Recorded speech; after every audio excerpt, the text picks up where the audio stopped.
અમરેલીમાં પાયલ ગોટીને ન્યાય આપવાના મુદ્દે પૂર્વ નેતા વિપક્ષ પરેશ ધાનાણી ધરણા કરી છે. 30 કલાકના ધરણા છે તે પૂર્ણ થયા છે. મેડિકલની ટીમ દ્વારા તેમના તપાસ કરવામાં આવી હતી અને મેડિકલની ટીમ દ્વારા પરેશ ધાનાણીની સુગર લેવલ માત્ર 64 જેવું આવ્યું છે. હાલમાં તેને સમજાવટ કરીને તેને ORS લેવા માટેની પણ ભલામણ કરવામાં આવી હતી. ત્યારે જે હાલની સ્થિતિ છે સ્વાભિમાન આંદોલનને લઈને જે રીતે પરેશ ધાનાણી ધરણા કરી રહ્યા છે ત્યારે આપણે અહીંના સ્થાનિકો છે તેને જ પૂછવાના પ્રયત્નો કરશું. ટીકુભાઈ, સ્વાભિમાન આંદોલન છે, 30 કલાકના ઉપવાસ આંદોલન છે, પરેશભાઈનું સુગર લેવલ પર ઘટ્યું છે, શું માનો છો? તમામ કાર્યકરો એક ઉપાધિમાં છે. પરેશભાઈનું સુગર લેવલ ઘટવાથી અને ડૉક્ટરની ટીમ પણ અહીંયા છે, છતાં પણ આ નિબંધ તંત્ર કોઈ પણ પ્રકારની આને બાંધછોડ કરવા માંગતું નથી અને જે અત્યારે નારીનું અપમાન થઈ રહ્યું છે એમાં તાત્કાલિક નિર્ણય કરવો પડે. તાત્કાલિક નિર્ણય કરો. આપણી સાથે અન્ય યુવક પણ છે. ધીરુભાઈ, તમે શું માનો છો? હાલમાં પરેશભાઈની તબિયત પણ લૂઝ થઈ ગઈ છે, સરકાર સામેની લડાઈ છે, તંત્ર વાત સાંભળશે, ન્યાય મળશે? જો સૌપ્રથમ તો પરેશભાઈની તબિયત સુગર લેવલ ઘટ્યું છે અને આજે સરકાર સામેની લડાઈ છે, તંત્ર સામેની લડાઈ છે. જ્યાં સુધી પાયલ ગોટી નામની દીકરીને ન્યાય મળે તેની સાથે સાથે 18 વર્ષની દીકરીઓના પ્રશ્નને લઈને આજે અમરેલીનો દીકરો છેલ્લા 24 કલાકથી પણ વધારે સમયથી ઉપવાસ ઉપર બેઠો છે. ત્યારે તેની સાથે તમામ સમાજના આગેવાનો અહીંયા ઉપસ્થિત છે. ત્યારે સરકારશ્રીને કહેવાનું થાય, મૃદુ અને મક્કમતા છોડીને પોતાના કઠોર નિર્ણયો લેવા માટે માનનીય મુખ્યમંત્રી શ્રી તાત્કાલિક મિટિંગ બોલાવીને આ બાબતે પગલાં લે. હાલમાં પરેશભાઈનું સુગર લેવલ ઘટ્યું છે, કાર્યકરોમાં પણ ચિંતાનું લાગણી પ્રસરી છે. હાર્દિકભાઈ, તમે અહીંયા પહોંચ્યા છો, હાલમાં 30 કલાક ઉપરાંતથી ઉપવાસ આંદોલન ચાલુ છે, હાલની સ્થિતિ કેવી છે? ફારૂકભાઈ, 36 કલાક થયા. પરેશભાઈની સ્થિતિ અત્યારે બહુ ખરાબ છે. 60-64 સુગર આવી ગયું છે, ડાઉન સુગર છે. તંત્રને કંઈ તાત્કાલિક નિર્ણય લઈ આનો નિવાડો લાવવો જરૂરી છે. અત્યારે ડૉક્ટર પણ બધી ટીમ આવી છે અને પરેશભાઈને કંઈક ખાવાનું પીવાનું કહી રહી છે, પણ એમાં કોઈ ભાંગછોડ કરવા માગતા નથી. તો તંત્ર જલ્દી નિર્ણય લે તો ખૂબ સારું રહેશે. હાલમાં દીકરીના ન્યાયને મુદ્દે આખું આંદોલન ચાલી રહ્યું છે, ઉપવાસ શરૂ થયા છે. હવે તો પરેશભાઈની તબિયત પણ લૂઝ થતી જાય છે, કાર્યકરો દ્વારા સમજાવટ આવે છે, મેડિકલ સમજાવટ થાય છે. શું લાગે છે, શું થશે? હવે તો શું થશે એ તો તમે ને હું બે રાહમાં છીએ.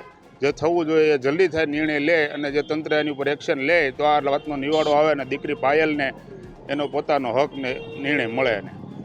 પાયલને પોતાનો હકનો નિર્ણય મળે. આપણે અન્ય છે વડીલ, તમે પણ અહીંયા પહોંચ્યા છો, ઉપવાસ છાવણીની મુલાકાત લીધી છે, 30 કલાક ઉપરાંતના આંદોલનના ધરણા છે, પરેશભાઈનું સુગર લેવલ પણ ઘટ્યું છે. મારી આપના માધ્યમથી સરકારશ્રીને નમ્ર વિનંતી છે કે પરેશભાઈની તબિયત અત્યારે અત્યંત લથડી છે. ડૉક્ટરોની ટીમ અત્યારે ઉપસ્થિત છે, એની સારવાર હેઠળ અત્યારે ચાલુ છે. સરકાર અને આ તંત્રની આંખ ઉઘડતી નથી.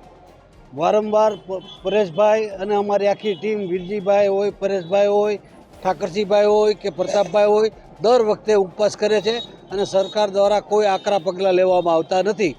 આ વખતે પરેશભાઈએ નેમ લીધી છે કે જ્યાં સુધી આ દીકરીને ન્યાય નહીં મળે ત્યાં સુધી એ આ ઉપવાસ આંદોલન છોડવાના મૂડમાં નથી.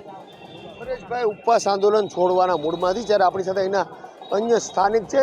પરેશભાઈનું જે રીતે તબિયતનું સુગર લેવલ ઘટ્યું છે, કેવી સ્થિતિ છે હાલની? અત્યારે થોડીક ક્રિટિકલ પોઝિશનમાં પરેશભાઈની તબિયત આવી ચૂકી છે.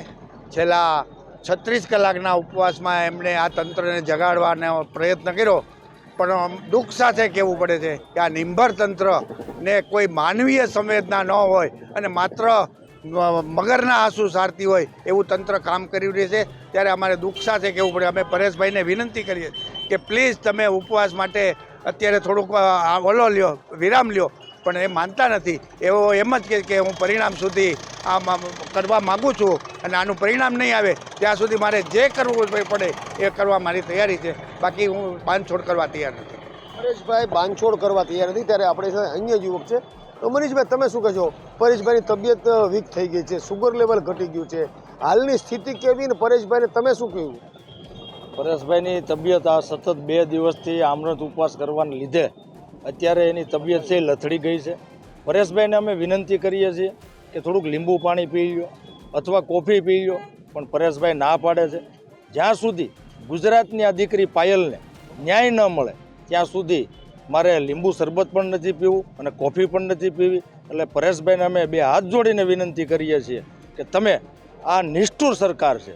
આ ભાજપની નિષ્ઠુર સરકાર સામે તમે આમરણ ઉપવાસની જીત છોડી ગયો, પણ પરેશભાઈ જીત છોડવા તૈયાર નથી. ખરેખર હું ગુજરાતના મુખ્યમંત્રી ભૂપેન્દ્રભાઈ પટેલને કહેવા માગું છું, આ આટલો બધો સંવેદનશીલ મુદ્દો હોય, નારી સ્વાભિમાનની વાત હોય, નારી સ્વાભિમાનની લડાઈ હોય, આપ તો ગુજરાતના મુખ્યમંત્રી છો, આપ તો મા બાપ છો, તો ખરેખર તો તમારે આમાં દખલગીરી કરીને આ ગુજરાતની દીકરી પાયલને સત્વરે ન્યાય મળે અને પરેશભાઈના જે આમરણ ઉપવાસ છે એને તૂટી જાય અને પરેશભાઈ આમરણ ઉપવાસ બંધ કરે એટલે આ દીકરીને ન્યાય મળે એટલે પરેશભાઈ આમરણ ઉપવાસ બંધ કરી દેવાના છે. તો ભૂપેન્દ્રભાઈને વિનંતી કે વહેલામાં વહેલી તકે દખલગીરી કરીને આ ગુજરાતની દીકરી પાયલને ન્યાય અપાવો. હાલમાં જે જોતા તબિયત લથડી હોય, પરંતુ માનો સરકાર દ્વારા કોઈ નિર્ણય ન થાય, ન્યાય નહીં મળે, તો પરેશભાઈની આગામી રણનીતિ શું છે? કેમ કે જો તબિયત વધુ લથડશે તો શું કરશો?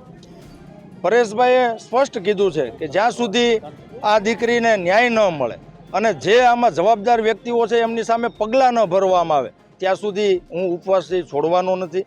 ઉપવાસથી લંબાવતા જાય છે એટલે હું ગુજરાતની સરકારને અને ગુજરાતના મુખ્યમંત્રીને હું વિનંતી કરું છું, વહેલામાં વહેલી તકે પાયલ દીકરીને ન્યાય મળે, ગુજરાતની દીકરીને ન્યાય મળે અને જવાબદાર જે તંત્ર છે એમની સામે કડકમાં કડક છે એ પગલાં ભરવામાં આવે અને પરેશભાઈના ઉપવાસ છે એ મુખ્યમંત્રી ખુદ ભૂપેન્દ્રભાઈ પટેલ છે એ પૂર્ણ કરાવડાવે.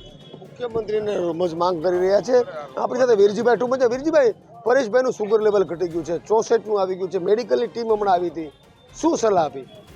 મેડિકલની જે ટીમ આવી હતી એમણે ઓરલ રિહાઇડ્રેશન સોલ્ટ મને આપ્યું છે, પરેશભાઈને આપવા પ્રયાસ કર્યો, પરંતુ હું પણ સતત માથાકૂટમાં છું એટલે પરેશભાઈની સાથે ચર્ચા કરી શક્યો નથી.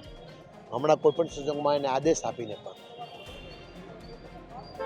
તાત્કાલિક નિર્ણય કરાવવા માટેનો પ્રયાસ કરીશ, કારણ કે હમણાં પોતે મહારાષ્ટ્રની ચૂંટણીમાં હતા ત્યારે પણ એમને ટેન્ટ મુકાવવા પડ્યા, ત્યારે તેની તબિયતની ચિંતા માટેની માત્ર એમની ચિંતા નહીં, સતત પણ ચિંતામાં. મારો નાનો ભાઈ છે, એમનું કુટુંબ પણ ચિંતામાં છે. પ્રતાપભાઈ હમણાં આવી રહ્યા, અમારા જિલ્લા કોંગ્રેસના પ્રમુખ, એટલે રિહાઇડ્રેશન જે ઓરલ રિહાઇડ્રેશન એ પણ પાઈ ડૉક્ટર મને આપતા ગયા છે અને કોફી થોડી ખાંડ સાથેની પાવા માટેના મારા પ્રયાસ હશે.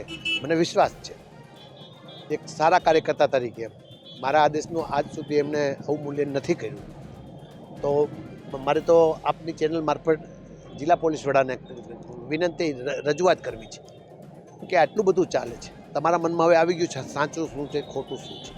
એવા સંજોગોમાં તમારો જે પણ દોષિત અધિકારી હોય એમની ઉપર તાત્કાલિક અસરથી પગલાં લ્યો. મારા પરેશભાઈની માટે ચિંતાનો વિષય બન્યો છે, એના માટેની પણ ચર્ચાઓ ચાલી રહી છે. જિલ્લા પોલીસના મુખ્ય અધિકારી પણ મારે હમણાં મોબાઈલ ઉપર વાત કરી, મેં થોડી વાર પહેલાં એક બાર ઓફિસમાં જઈને પણ વાત કરી, અહીંયા તેઓ પણ વિચારી રહ્યા છે, તેમની ઉપર પણ રાજકીય પ્રેશર હશે એવું લાગી રહ્યું છે. અમારી વાતને સમર્થન પણ આપી રહ્યા છે અને ડરી પણ રહ્યા છે. ત્યારે રાજકીય પ્રેશરમાં આવ્યા સિવાય હું મારા હંમેશા ભાષણોમાં પણ કહું છું કે સિવિલ કોર્ટ છે, સિવિલ કોર્ટ પ્રમાણે તાત્કાલિક અસરથી પોતે નિર્ણય કરે, કારણ કે પરેશભાઈની જિંદગીનો સવાલ છે. હમણાં જ એમને ટેન્ટ મુકાવ્યા છે, ત્યારે આખી રાત એમને કાઢવી મુશ્કેલ છે. મારે પોતાને મુશ્કેલી હતી, મારું શુગર સવારે 16 થયું, તો મેં કાળી દ્રાક્ષ પાણી અને વરિયાળીનું પાણી પીધું તો શુગર 210 થયું. એમ હું પરેશભાઈને વિનંતી કરવાનો છે કે તમે પણ અમારી વિનંતી માન્ય રાખવી. આખરે તમે એક કોંગ્રેસના જવાબદાર કાર્યકર્તા છો, જવાબદાર આગેવાન છો, એમાં અમારી ટીમ છે. આખા જિલ્લાને એક ચિંતા છે, આખા ગુજરાતને ચિંતા છે.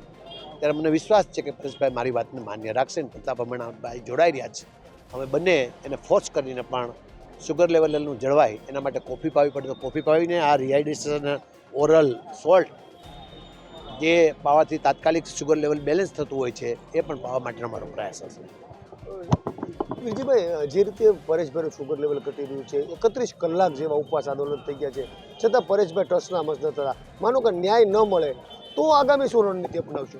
ન્યાય ન મળે તો કાલે સવારે રણનીતિ નિર્ણય કરશું ન્યાય અપાવવા માટે આ એક દીકરીનો. અને પરેશભાઈ જે વિસ્તારનું ધારાસભ્ય નેતૃત્વ કરી ચૂક્યા છે એ વિસ્તારની દીકરી છે, એટલે પરેશભાઈના મનમાં મોટો આઘાત લાગ્યો છે. એ આઘાત લાગ્યો છે ત્યારે પરેશભાઈને મનાવવા માટેનો પ્રયાસ. વિઠ્ઠલપુર વિસ્તાર એમનો પોતાનો વિસ્તાર હતો, ત્યાંથી તે ધારાસભ્યો રહી ચૂક્યા છે, 3 ટર્મ ધારાસભ્ય રહી ચૂક્યા છે, એટલે એમને આ આઘાત છે. એ આઘાતમાંથી એમને કેમ બહાર લાવવા એના માટે પ્રતાપભાઈની હું રાહ જોઈ રહ્યું છું અને અમે હમણાં મનાવવા માટેનો પ્રયાસ કરી રહ્યા છીએ.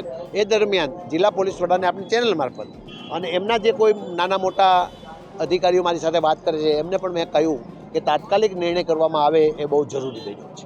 પરેશભાઈની તબિયત ધીમે ધીમે નાજુક થઈ જાય. કેમેરામેને કીધું કે પરેશભાઈને બતાવે. પરેશભાઈનું જોતા અત્યારે સુગર લેવલ ઘટી ગયું છે ને હાલ તેની સ્થિતિ છે થોડી વીક જણાઈ રહી છે, પરંતુ પરેશભાઈને સમજાવટનો દોર ચાલી રહ્યો છે. આગામી સમયમાં પરેશ ધાનાણી છે તે સુગર લેવલ પોતાનું ફરી પાછું કંટ્રોલમાં આવે, શારીરિક સમસ્યા ઊભી ન થાય. તેને હાર્ટમાં થોડા સમય પહેલાં સ્ટેન્ડ મુકાયું છે, જેના કારણે કાર્યકરોમાં ચિંતા છે. ત્યારે આગામી કલાકોમાં પરેશ ધાનાણી ઉપવાસમાં પોતે સુગર લેવલ બરોબર કરવા માટે પાણી પીવે છે કે ORS લે છે તે જોવું રહ્યું. ફારૂક કાદરી, ગુજરાત તક અમરેલી.